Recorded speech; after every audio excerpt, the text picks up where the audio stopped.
కీర్తనల గ్రంథము 24వ అధ్యాయము నేను చదువుతున్నానండి, మీరు గమనించండి. భూమియు దాని సంపూర్ణతయు లోకమును దాని నివాసులను యెహోవాయే. ఆయన సముద్రముల మీద దానికి పునాది వేసెను, ప్రవాహ జలముల మీద దాన్ని స్థిరపరచును. యెహోవా పర్వతమునకు ఎక్కదగిన వాడెవడు? ఆయన పరిశుద్ధ స్థలములో నిలవదగిన వాడెవడు? వ్యర్థమైన దానియందు మనస్సు పెట్టకయు కపటముగా ప్రమాణము చేయకయు నిర్దోషమైన చేతులను శుద్ధమైన హృదయమును కలిగి ఉండువాడే. వాడు యెహోవా వలన ఆశీర్వాదము నొందును, తన రక్షకుడైన దేవుని వలన నీతిమత్వం నొందును. ఆయనను ఆశ్రయించువారు యాకోబు దేవా, నీ సన్నిధిని వెదుకువారు అట్టివారే. గుమ్మములారా, మీ తలలు పైకెత్తుడి, మహిమగల రాజు ప్రవేశించినట్లు పురాతనమైన తలుపులారా, మిమ్మును లేవనెత్తుకునుడి. మహిమగల ఈ రాజు ఎవడు? బలశౌర్యములు గల యెహోవా, యుద్ధశూరుడైన యెహోవా.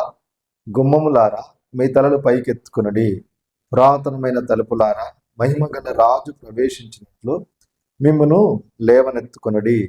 మహిమగల రాజు ఈ రాజు ఎవడు? సైన్యములకు అధిపతియగు యెహోవాయే.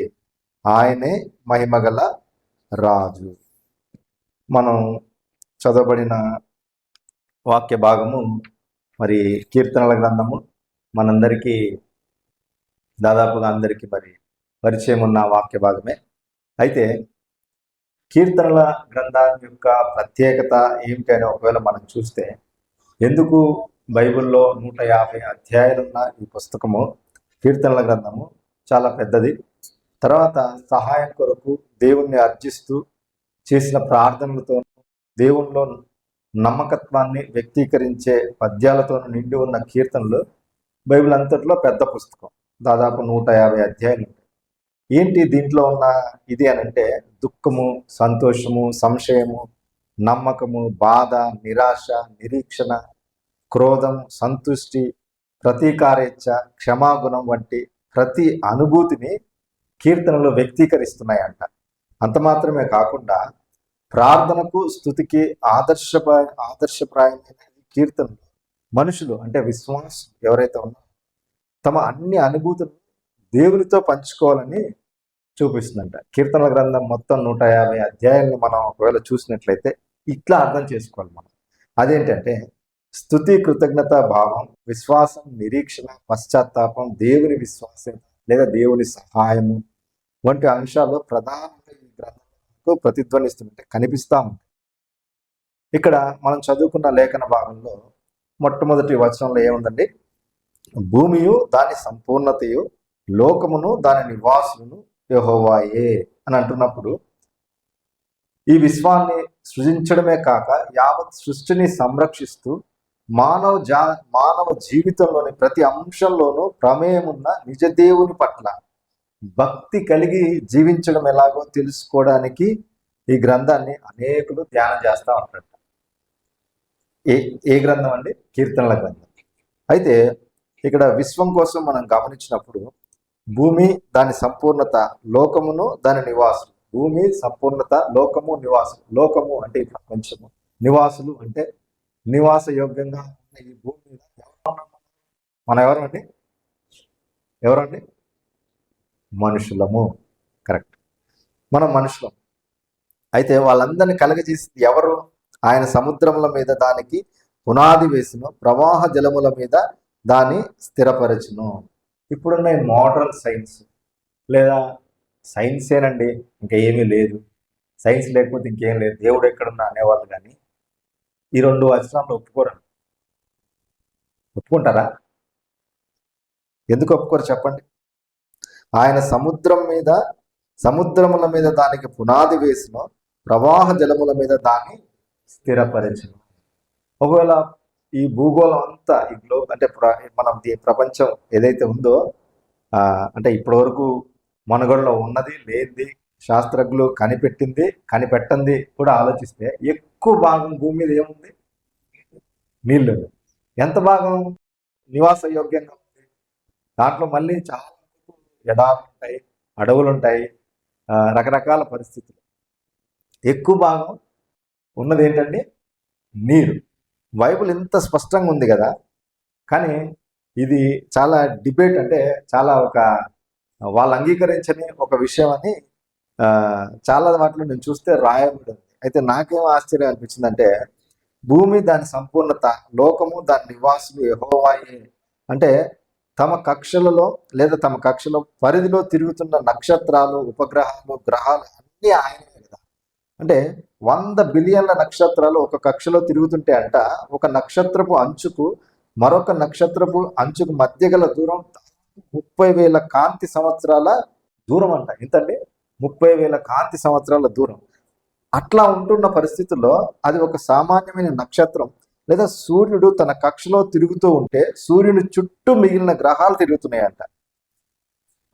ఇంకో మాట కూడా అంటారు ఏంటంటే, అసలు భూమి తిరుగుతుందా లేదంటే ఏమంటారు చెప్పండి? ఇంకో మాట, భూమి తిరుగుతుందా, భూమి తన చుట్టూ సూర్యుడి చుట్టూ తిరుగుతుందా, సూర్యుడు తిరుగుతుందా? భూమి, మళ్ళీ చెప్పండి, భూమి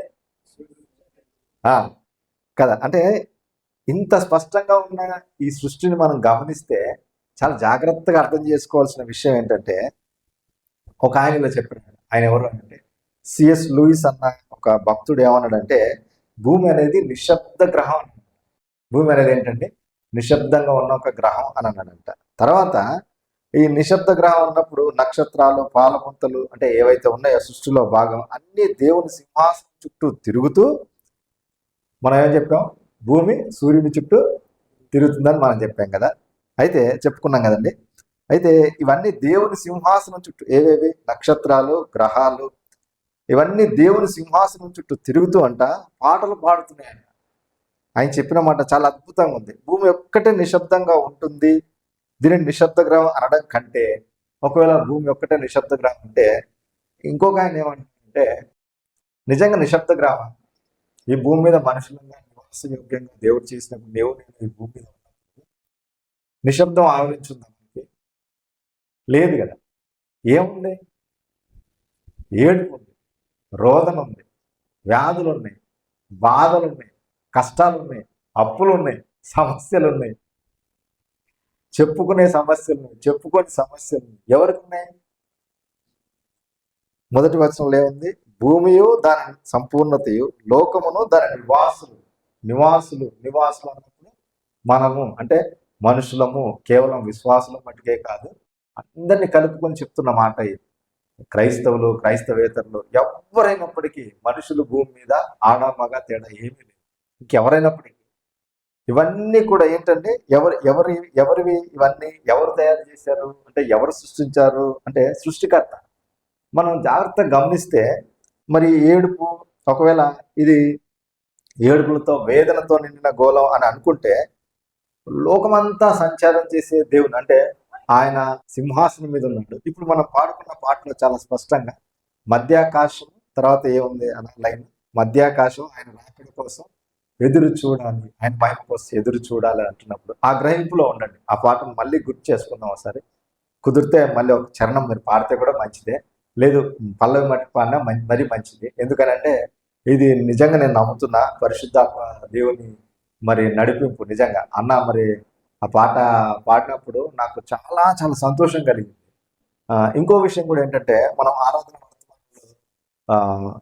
సహోదరుడు చాలా చక్కని వాక్య భాగాన్ని పంచుకున్నాడు. బైబిల్ అంతా చక్కందే, చాలా చక్కందంటే అదొక్కటే అని కాదండి. దేవుని వాక్యం దివ్యమైంది, ఆ వాక్యంలో జీవం ఉంది. కాబట్టి అంటే దేవుడు ఈయన ఎంత గొప్ప దేవుడు అంటే, ప్రభువైన యేసుక్రీస్తు వారు వ్యక్తిగతంగా వ్యక్తిని ప్రతి ఒక్కరిని దృష్టించే దేవుడు, ప్రతి ఒక్కరిని పట్టించుకునే దేవుడు, ఆయన సృష్టికర్త. కాబట్టి ఆ విషయాలు మనం జ్ఞాపకం చేసుకుంటాం. ఆయన ఆమెతో మాట్లాడుతున్నప్పుడు ఆయన అడిగింది కూడా ఏంటండి? వాళ్ళిద్దరి మధ్యన సంభాషణ మనం వింటూ వచ్చాం.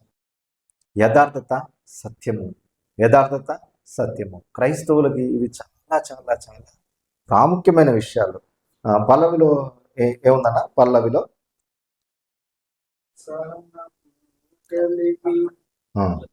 పల్లవి పల్లవి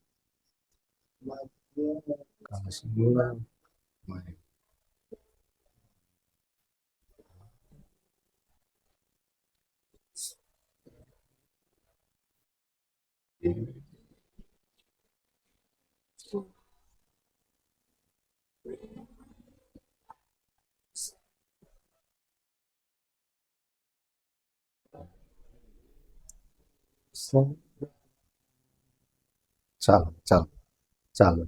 అయితే చాలా చక్కగా మనని రాకడ కొరకు సిద్ధపరుస్తున్నట్టుగా మనము వధువైన సంఘముగా పెళ్లి కుమారుని కొరకు ఆయన ఆయన మొదటిసారి వచ్చాడు. వచ్చినప్పుడు ఆయన తన ప్రాణం పెట్టి సర్వమానవాళి కొరకు రక్షణార్థమై శిలువలో ప్రాణం పెట్టి తిరిగి లేచి వెళ్ళిన దేవుడు మళ్ళీ రెండవ రాకడ ఆయన వస్తాడండి. రెండవ రాకడ ఆయన వస్తాడు. సంఘముగా మీరు నేను సిద్ధపడి ఉండాలి అన్నది ఆ పాటలోని భావం.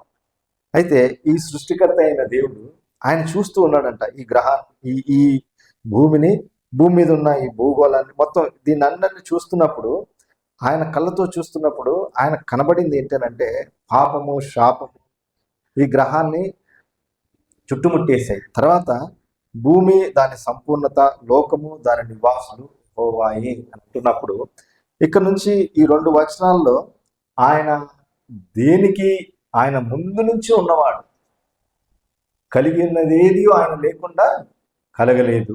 ఆదియందు వాక్యం ఉండెను, వాక్యము దేవుని యొద్ద ఉండెను, ఆ వాక్యమే శరీరధారి కృపా సత్య సంపూర్ణుడిగా మన మధ్య నివసించును. యోహాను సువార్త 1వ అధ్యాయంలో ఉంటుంది, 1-2 వచనాలు, 12-14 వచనాలు. అయితే ఈ సృష్టికర్త అయిన దేవుడు ఏం కోరుకుంటున్నాడు?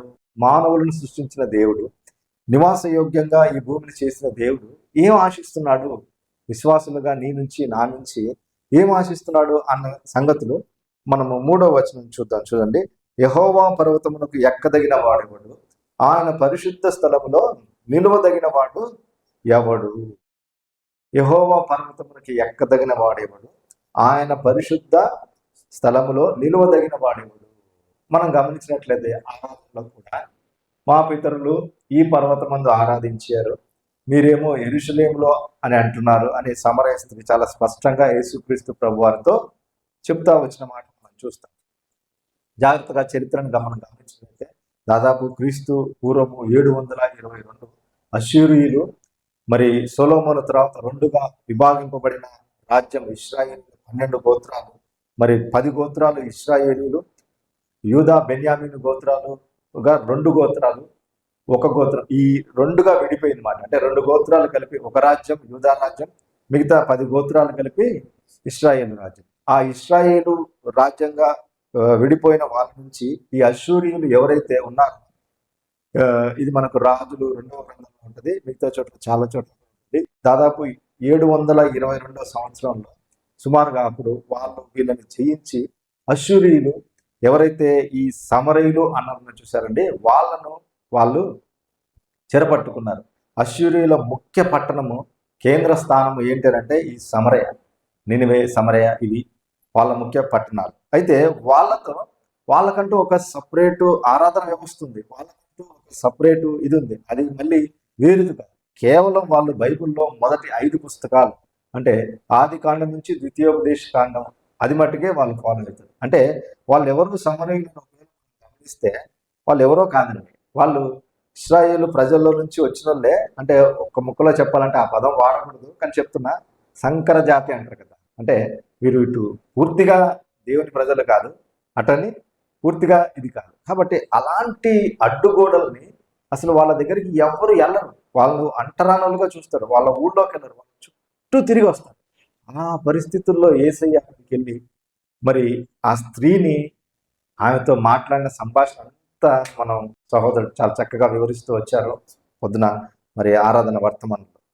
దేవునికి హద్దులు లేవు, దేవునికి పరిమితులు లేవు, దేవునికి ఎవ్వరంటే ఏది లేదు. ఎందుకనంటే ఆయన అందరి హృదయాంతరంగా నెరిగిన దేవుడు, ఆయన అందరి మనస్సులు నెరిగిన దేవుడు, ఆయన రక్షకుడు. కాబట్టి ఆయన ఆ స్థితిలో తన దేవుళ్ళలోకి వచ్చిన పరిస్థితి చాలా అద్భుతం. నిజంగా ఈ ఎంటైర్ న్యూ టెస్ట్మెంట్లో మనము దేవుడు వ్యక్తిగతంగా చాలా మందితో, దానికి ముందు నికోదేముతో చూస్తాము, ఈ విషయాలన్నీ చూస్తాము. అయితే ఇక్కడ సమరయ స్త్రీ పరిస్థితి మటుకు చాలా భిన్నమైన విషయం, చాలా చక్కగా వివరించారు సహోదరుని, ప్రత్యేక వందనాలు. అయితే ఇక్కడ మనం చూసుకుంటున్న విషయం ఏంటి? యెహోవా పర్వతమునకు ఎక్కదగిన వాడెవడు అంటే బహుశా ఇది సియోను అంటే యెరూషలేము మందిరాన్ని గురించి సూచిస్తున్నది.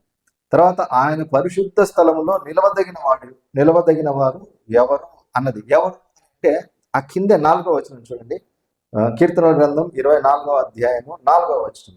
వ్యర్థమైన దాని యందు మనస్సు పెట్టకయు, కపటముగా ప్రమాణం చేయకయు, నిర్దోషమైన చేతులు, శుద్ధమైన హృదయమును కలిగి ఉండువాడే.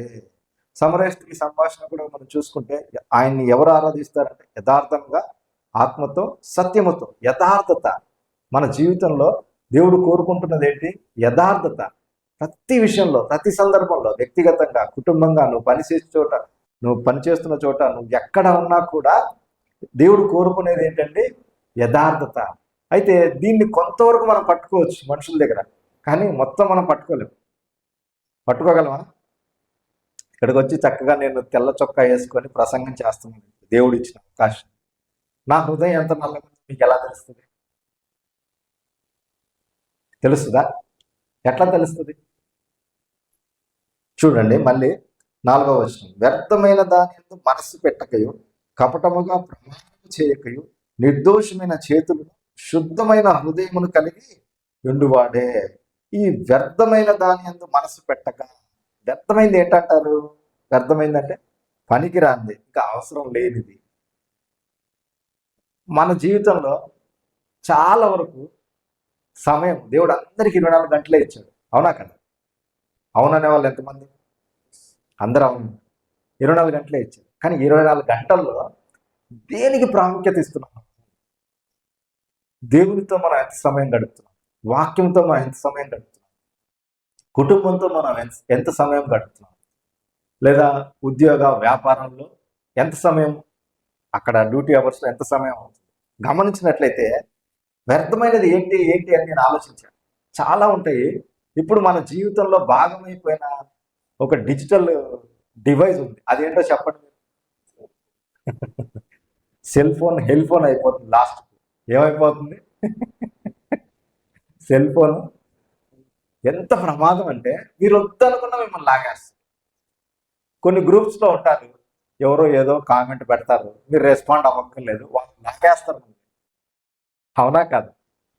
తర్వాత మీరు గమనించండి, అసలు ఏమి చదువుకున్న వాళ్ళు కూడా, అసలు ఏమి రాని వాళ్ళు కూడా. మా ఫ్రెండ్ వాళ్ళ మదర్ ఆవిడ పెద్ద కమ్యూనికేషన్ కోసం ఆవిడ భర్త లేడు. మరి మునుబంటే ల్యాండ్ ఫోన్ ఉండే, అంతకుముందు టెలిగ్రామ్ ఉండే, అంతకుముందు ఏమీ లేవు. మనుషులు వెళ్తే కానీ వాళ్ళు ఎలా ఉన్నారో తెలుసు. ఇప్పుడైతే అలా కాదు. ప్రపంచవ్యాప్తంగా ఎట్లా కనెక్ట్ చేసిందంటే చక్కగా వీడియో కాల్లో చూస్తూ మాట్లాడుకోవచ్చు. అయితే ఆమె ఫోన్ కొనిచ్చారు. వాళ్ళు కొనిస్తే ఆమె మామూలుగా బిలీవర్స్ కోసమే చెప్తున్నా, విశ్వాసుల కోసమే చెప్తున్నా. ఆమె అయిష్టంగా తీసుకొని ఒక నెల రోజుల తర్వాత నాకు ఈ ఫోన్ వద్దు అని అన్నారు. ఆయన ఒక్కడే కొడుకు నాతో చెప్తున్నాడు, చూడండి అన్న ఏమైందన్న అంటే, కొత్త ఫోన్ కొనిచ్చామన్నా వద్దంటుందంటే, మరి ఏం కావాలంటాను? పెద్ద ఫోన్ కావాలంట. పెద్ద ఫోన్ కావాలంట. ఎందుకు అని అంటే, మరి టీవీలో ఎవడు చూస్తాడు రా, అన్ని దీంట్లోనే వచ్చేస్తుంటే అని అంటుందంట. అందరికి. ఆమె చదువుకోలేదండి, పెద్దగా చదువుకోలేదు. అంటే ఇది మన జీవితంలో ఏమైపోయిందంటే ఒక భాగం అయిపోయింది. ఏమైపోయింది? ఇప్పుడు ఎంతమంది జేబులో ఖర్చు ఉండదు, పెన్ను ఉండదు, కానీ ఫోన్ ఉంటుంది. ఏదన్నా రాయాల్సి వచ్చేదని ఈ మధ్యకాలంలో ఎక్కడ చూసినా స్టూడెంట్స్ కోసం చెప్తున్నారు. వాళ్ళు పెన్ను పక్కన అడుగుతారు. ఒక బ్యాంకుకి వెళ్ళినా, ఇంకో చోటుకి వెళ్ళినా వాళ్ళు పెన్ను పక్కన అడుగుతారు. పెన్ను కూడా మెయింటైన్ చేయట్లేదు, అక్కడ ఖర్చు కూడా మెయింటైన్ చేయట్లేదు. కానీ ఫోన్ లేనోడు ఎవడు లేడు. మీరు గమనిస్తే విఎంసి వాళ్ళు చక్కగా బాగా చుట్టేసి చెవుకు ఫోన్ తగిలిచ్చేసి రోడ్డు ఊడుస్తా ఉంటారు. వాళ్ళని చూస్తే చాలా నవ్వు వస్తుంది. వాళ్ళు పని చేస్తున్నారు, మాట్లాడుతున్నారు. అయితే ఎందుకు వ్యర్థమైంది? ఇది వ్యర్థమైందని నేను అంటాను. నేను వ్యర్థమైంది కాదు అని అంటాను. మీరు ఒప్పుకుంటారా? సెల్ ఫోన్ అనేది వ్యర్థమైంది కాదు అని నేను అంటాను. మీరు ఒప్పుకుంటారా? చెప్పాలి. పర్లేదు, మాట్లాడవచ్చు. మీరు మాట్లాడాలి, నేను కలిసి ఏం చేస్తున్నామండి? కలిసి మనం వాక్యాన్ని ధ్యానిస్తున్నాం, నేర్చుకుంటున్నాం. దేవుడు ఎందుకు యథార్థత కోరుకుంటున్నాడు మన నుంచి అంటే, వ్యర్థమైంది కాదు, కొంతవరకే. ఎందుకనంటే కమ్యూనికేషన్కి, తర్వాత మనం ఎలా ఉన్నాం, ఎక్కడున్నాం, ఇతరులతో పంచుకోవడానికి చాలా ఉపయోగపడుతుంది. దాదాపు చాలా సంగతులు నేను నోట్స్ ప్రిపేర్ చేసుకోవడానికి, నేను ఇచ్చేసుకోవడం చాలా ఫాస్ట్గా చేస్తా. మొబైల్లో, సిస్టంలో ఇంకా ఫాస్ట్గా చేసుకోగలను, కానీ మొబైల్ చాలా ఉపయోగపడుతుంది.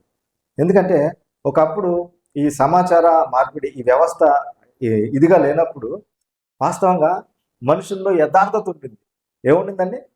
విశ్వాసంలో యథార్థత ఉంది, మనం చూసాం చాలా చక్కగా ఆ ప్రేమ అభిమానాలు. కానీ ఇది ఏం చేస్తుందంటే పక్క పక్క గదుల్లోనే, ఒకే ఇంట్లో పక్క పక్క చోటే మాట్లాడుకునే పరిస్థితి లేదు, కలిసి చూస్తా పలకరించే పరిస్థితి లేదు. నిజంగా ఇది ఉపయోగమే కాదనట్లేదు. టెక్నాలజీ ద్వారా నేడు ఆన్లైన్ ద్వారా ఎంతో పరిచయం జరుగుతుంది. ఆన్లైన్ ద్వారా చెప్పాలంటే వాస్తవంగా ఎంతోమంది వాళ్ళ బిజీ లైఫ్లో వాక్యానికి కనెక్ట్ అయ్యి వాళ్ళ విశ్వాసంలో ఎదుగుతున్న సందర్భాలు ఎన్నో ఉన్నాయి. మంచి అన్నది ఎంతవరకు, దాని ద్వారా నష్టం అన్నది ఎంతవరకు అన్నది మన మీద ఆధారపడింది. ఎందుకంటే దేవుడు మన స్వేచ్ఛను బలవంతంగా హరించడండి. దేవుడు నీకు ఇచ్చిన స్వేచ్ఛను లాక్కోడు అసలు. తెలుసు కదా, ఇరుకు మార్గం విశాల మార్గం రెండు మన ముందే ఉన్నాయి. నువ్వు ఏది చూస్ చేసుకుంటావు, నువ్వు ఏది ఎంచుకుంటావు అన్నది నీ మీదే ఉంది. అయితే చాలా స్పష్టంగా వ్రాయబడిన మాట, వ్యర్థమైన దాని యందు మనస్సు పెట్టకయు కపటముగా ప్రమాణము చేయకయు. కపటముగా ప్రమాణం తర్వాత ఈ రెండు విషయాలు చెప్పిన తర్వాత నిర్దోషమైన చేతులు శుద్ధమైన హృదయం. నిర్దోషమైన చేతులు శుద్ధమైన హృదయం. మొన్న ఒక బ్రదర్ని కలిస్తే, ఆ బ్రదరు బిలీవరే, దాదాపు ఆయన ఐసీయూలోకి వెళ్ళాడు ఒక 3 నెలల క్రితం. గవర్నమెంట్ హాస్పిటల్ నేను వెళ్ళి పలకరిస్తే ఐసీయూలో ఉన్నాడు. ఇంకా ఆయన హార్ట్ కంప్లైంట్ వచ్చి ఐసీయూలో పెట్టారు.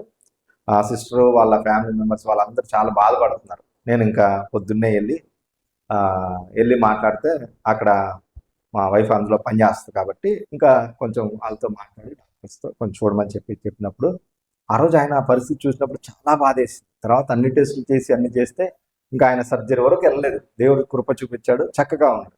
మొన్న ఆయన కలిస్తే అన్న ఎలా ఉన్నారు, ఆరోగ్యం ఎలా ఉంది, ఏముందన్నా బాగుందన్నా అన్నారు. అన్న ఏంటి మరి అని అంటే, ఆ రోజు బైబిల్ చదువుకుంటానన్న, రోజు ప్రార్థన చేసుకుంటాను. ఇంకేంటన్నా అంటే, ఏముందన్నా అంతా ఆర్టిఫిషియల్ అయిపోయిందన్న. నాకు ఒక్కసారి ఏం మాట్లాడాలో అర్థం కాలేదు. అంతా ఆర్టిఫిషియల్. అదేంటన్నా అట్లా అంటావు అని అంటే, ఒకప్పుడు ఉన్నట్టు లేదన్న ఈ పరిస్థితి ఇప్పుడు.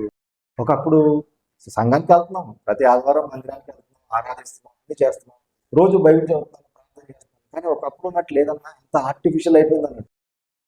ఆ మాట ఎందుకు చెప్పాడని చాలా చాలా లోపల మదనపడుతూ అన్న ఎందుకు అంటున్నావు ఆ మాట అంటే చాలా విషయాలు చెప్పుకొచ్చాడు. అయితే నేను చెప్పదలుచుకున్న విషయం ఏంటంటే, ఏం కోల్పోతుంది సంఘము అంటే విశ్వాసులు, మనము అని అంటే యథార్థత. నిజంగా యథార్థత అనేది మనం కోల్పోతుంది మన జీవితంలో చాలాసార్లు. యథార్థంగా లేకపోవడము. సమర స్త్రీ సందర్భాన్ని మనం చూస్తే ఆమె గ్రహించింది ఆయన చెప్పిన విషయాన్ని, యథార్థంగా ఒప్పుకుంది, తన స్థితిని ఒప్పుకొని ఆమె మట్టుకే కాదు, గ్రామంలో అందరూ కూడా మార్పు చెందడానికి కారణం. ఒక్క వ్యక్తి యథార్థంగా ఉంటే చూసారు ఎంత ఆశీర్వాదం. ఒక్క వ్యక్తి యథార్థంగా ఉంటే ఎంత ఆశీర్వాదం. మరి నేను ఒకవేళ విశ్వాసం, మరి మన జీవితంలో యథార్థత దేవుడు మన నుంచి ఆశిస్తున్నప్పుడు యథార్థంగా ఎందుకు ఉండలేకపోతున్నాం అని అంటే, ఎందుకు ఉండలేకపోతున్నాం అంటే వ్యర్థమైన దాన్ని మనము మనస్సు పెడుతున్నాం. వ్యర్థమైన దాన్ని అంటే అవసరం లేనిది మనలోకి తెచ్చుకుంటున్నాం, మన ఇంట్లోకి తెచ్చుకుంటున్నాం, మనలోకి తెచ్చుకుంటున్నాం. ఇది మనం దూరం చేస్తుంది. దేనికి? యథార్థత. ఇక్కడ నిర్దోషమైన చేతులు శుద్ధమైన హృదయము అంటున్నప్పుడు వ్యర్థమైన దాని యందు మనస్సు పెట్టక, వ్యర్థమైనదంటే మనం చూసాం, నిర్దోషమైన చేతులు బాహ్య నీతి లేదా నైతిక ప్రవర్తన. ఏంటండి చెప్పండి? నిర్దోషమైన చేతులు బాహ్య నీతి అంటే పైకి కనిపించేది, లేదా నైతిక ప్రవర్తన, మన క్యారెక్టర్, మన ప్రవర్తన, మనం ఎట్లా ఉన్నాము అన్నది మన చేతులు చూపిస్తున్నాయి. తర్వాత కనిపించే జీవితం ఏంటది?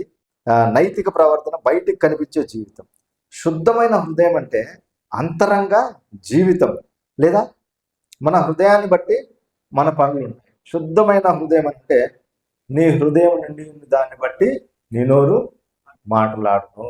మత్తయి సువార్త 5వ అధ్యాయం 8వ వచనంలో యేసుక్రీస్తు ప్రభువారు చాలా స్పష్టంగా చెప్పిన మాట, హృదయ శుద్ధి గలవారు ధన్యులు. వాళ్ళు ఏం చూస్తారు? దేవుణ్ణే చూస్తారంట. హృదయ శుద్ధి. దేవుడు ఈ ఉదయము నీ నుంచి నా నుంచి ఆశించేది ఏంటంటే, వ్యర్థమైన దాన్ని మనం మనసు పెట్టొద్దండి. దయచేసి కపటముగా ప్రమాణం చేయక. అంటే ఈ కపటము అవసరాన్ని బట్టి చేస్తాం, అది అసలు చెయ్యొద్దు అని. తర్వాత నిర్దోషమైన చేతులు శుద్ధమైన హృదయము. మన ప్రవర్తన, మన మాటకి పొంతం లేనప్పుడు చాలా తెలివిగా మనం ప్రవర్తిస్తున్నామని మనలో మోసపుచ్చుకుంటే ఎదుటి వ్యక్తులు మనం గుర్తించాలి. ఎవడ్రా వీడి మాటలకి వీడి చేతలకి పొంతం లేదు అసలు అంటారా అంటారా? మరి నువ్వు ఏం మాట్లాడుతున్నావు? అసలు నువ్వేం మాట్లాడుతున్నావు? నీకు అర్థమవుతుంది అసలు? నువ్వు చేస్తున్న దానికి నువ్వు చెప్తున్న దానికి ఎక్కడన్నా అసలు పోలికుందా? ఎందుకంటారు?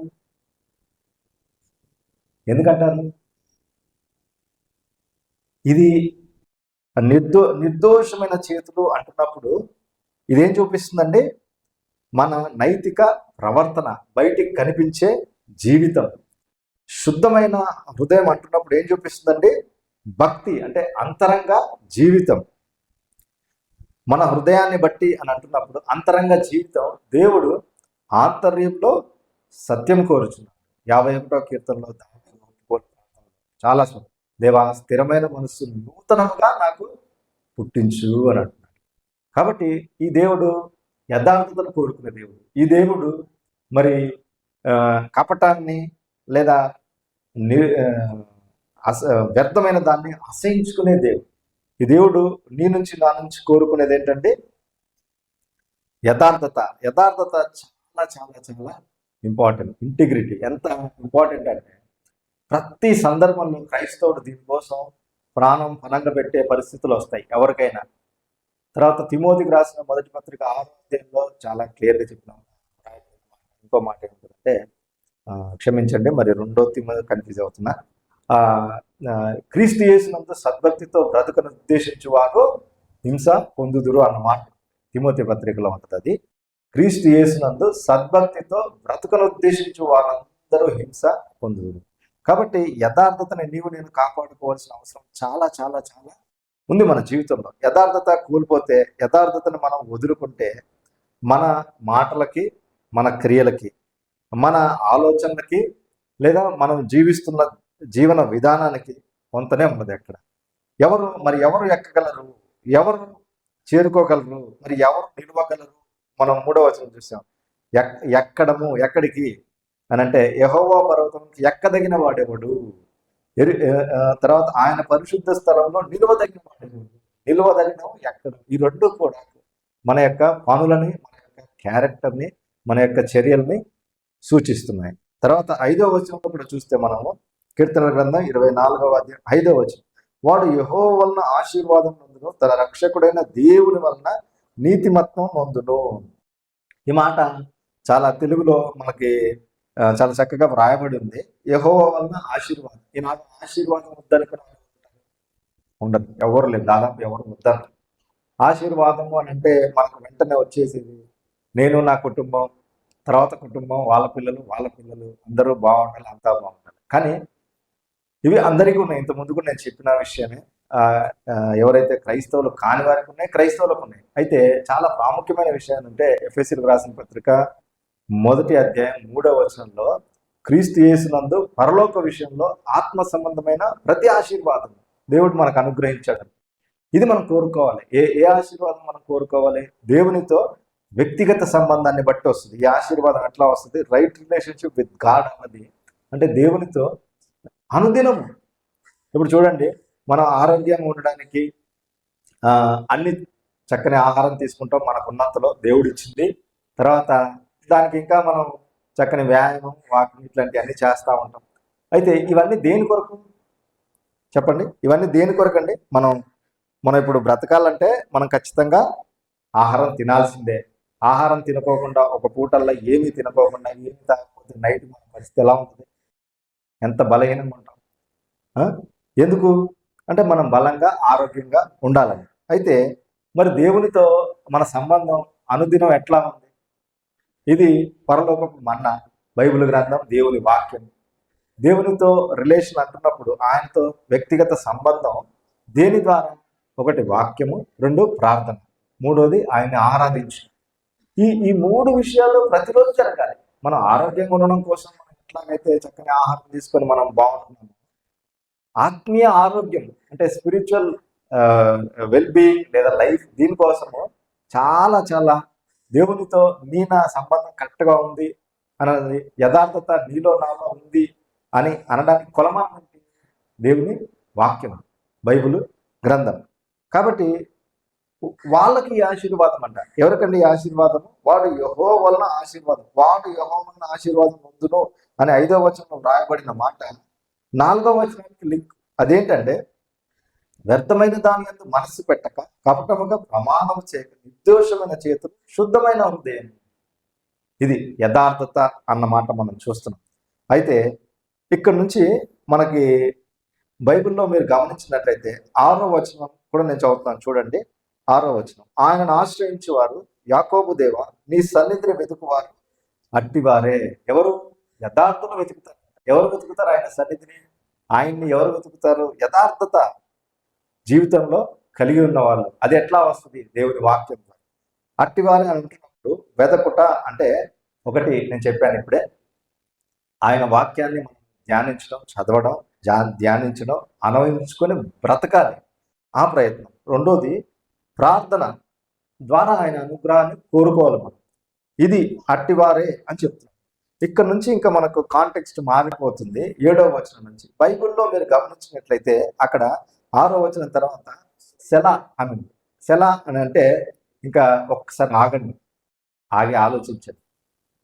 అంటే చిన్న విరామం అక్కడ. ఏంటి? ఇప్పటి వరకు ఎవరి కోసం మాట్లాడుతూ వచ్చాడు? కీర్తనకారుడు దావీదు రాసిన ఈ కీర్తనలో వ్యక్తిగతంగా మనకు కనబడుతుంది. అయితే దీనికి దేవునికి సంబంధం ఏంటన్నది ఆ కింద నుంచి చూడండి.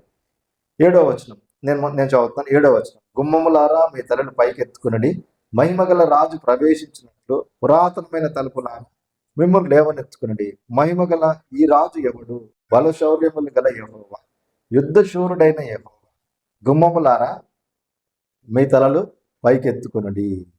ఇట్లా ఈ దాదాపు 7 నుంచి 10 వచనాల్లో మహిమగల రాజు 7వ వచనంలో ఉంది, 8వ వచనంలో మహిమగల రాజు ఉంది, తర్వాత 9వ వచనంలో మహిమగల రాజు మనకు కనబడుతుంది, 10వ వచనంలో 2 సార్లు ఉంది మహిమగల ఈ రాజు, చివరిలో మహిమగల రాజు. ఈ రాజు ఎవరండి? బలశౌర్యములు గల యెహోవా. తర్వాత ఈ రాజు నిన్ను నన్ను ఏలే రాజు. ఈ సృష్టిని, ఈ యావత్ అంటే ఆకాశం, సముద్రం, భూమి, నేల, దీన్నన్నిటినీ సృష్టించిన దేవుడు, సృష్టికర్త అయిన దేవుడు రాజుగా ఉంటున్నాడు. ఇది ఇక్కడ నుంచి మనం గమనిస్తే బహుశా అప్పుడు దేవుని యొక్క ప్రత్యక్షత మందసము రూపేణ మనం గమనిస్తే మోషే దగ్గర నుంచి దావీదు వరకు కూడా, తర్వాత నుంచి వాళ్ళని నడిపించింది దేవుడు, తోడుగా ఉన్నది వాళ్ళ సంచార జీవితంలో, వాళ్ళ యాత్రా జీవితంలో మనం గమనిస్తే మందసానికి చాలా ప్రాముఖ్యత వస్తుంది. మనం ఈ ఎంటైర్ హిస్టరీ చూస్తే మందసానికి చాలా ప్రాముఖ్యత ఉంటుంది. అయితే ఆ పరిస్థితుల్లో మహిమగల ఈ రాజు అంటే బహుశా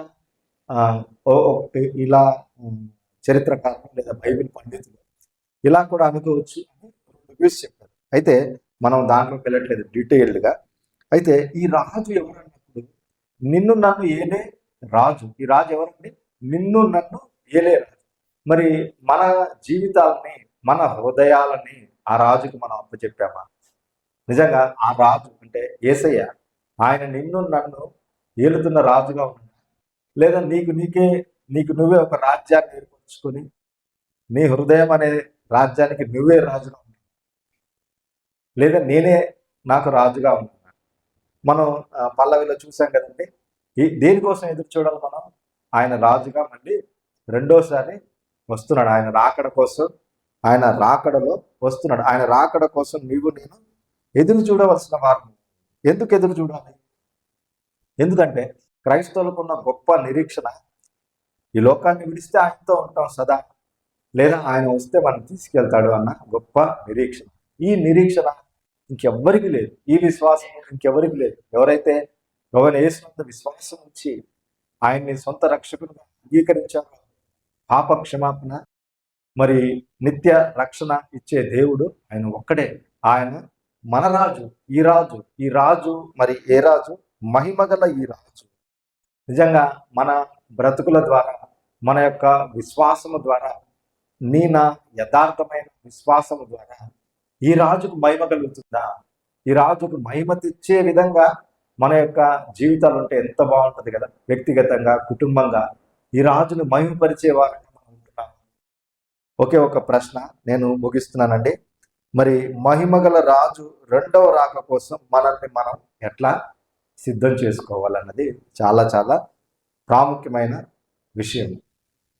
కాబట్టి ఈ కొద్ది మాటలు మీరు మళ్ళీ జ్ఞాపకం చేసుకోవాలని, ఈయన సృష్టికర్త అయిన దేవుడు, యావత్ సృష్టి మీద అధికారం కలిగిన దేవుడు, మనకంటూ ఏది లేదు. ఒకవేళ ఇది నాది అని అనుకుంటే ఏది నీది కాదు, నువ్వు ఊరికే అనుకుంటావు అంతే ఇది నాదని. ఇదంతా కూడా ఆయనదే. నివాసయోగ్యంగా చేసిన దేవుడు, నిన్ను నన్ను ఇక్కడ ఉంచిన దేవుడు, నిన్ను నన్ను రక్షించిన దేవుడు, నీ నుంచి నా నుంచి కోరుకునేది రెండే రెండు. వ్యర్థమైన దాని యందు మనసు పెట్టక, నిర్దోషమైన చేతులు, శుద్ధమైన హృదయము. నిర్దోషమైన చేతులు, శుద్ధమైన హృదయము. కాబట్టి మన నైతిక ప్రవర్తన అంటే బయటికి కనిపించే జీవితం, శుద్ధమైన హృదయం, భక్తి అంతరంగ జీవితం ఎలా ఉందన్నది మనం పరీక్షించుకుందాం, పరిశీలన చేసుకుందాం. ఈ కొద్ది మాటలు మరి మీరు మళ్ళీ సమయం తీసుకొని 24వ అధ్యాయం మరి కీర్తనల గ్రంథం మీరు ధ్యానించవలసిందిగా మనవి చేసుకుంటూ, అయితే ఒకే ఒక ప్రశ్న కానీ మళ్ళీ ఆ ప్రశ్న గుర్తు చేస్తున్నాను. ఈ మహిమగల రాజు రెండవ రాకడ కోసం మనల్ని, ఆయన రాకడ కోసం మనల్ని మనం ఎలాగూ సిద్ధపరచుకోవాలన్నది ప్రశ్నతో నేను ముగిస్తున్నాను. మీ అందరికీ వందనాలు.